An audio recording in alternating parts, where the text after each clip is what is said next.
आका अलैहिस्सलाम फरमायो जेको अल्लाह जी रिज़ा जे ख़ातिर सदको करे तो उहो सदको उन जे ऐं बाहि जे विच में आड़ यानी दीवार बहिंजी वेंदो आहे। हिक ॿी जाइ ते नबी पाक अलैहिस्सलाम फरमायो सदको ॾियो, सुभान अल्लाह, सदक़े जे ज़रिए पंहिंजे मरीज़नि जो मदावा यानी इलाज कयो।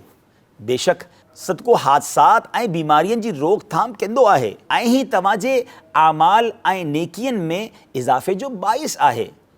प्यारा इस्लामी भाइरो, चाहे अमीर हुजो या ग़रीब हुजो, सदको ज़रूरु ॾींदा करियो।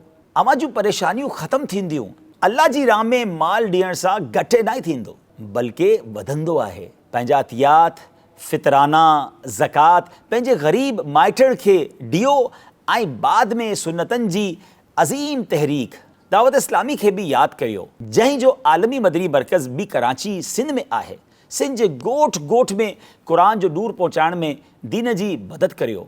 Dawat Islami social media Sindhi platforms के लाइक कयो, फॉलो कयो ऐं शेयर कयो। सिंधी सोशल मीडिया पेज के लाइक कयो, फॉलो कयो ऐं शेयर कयो।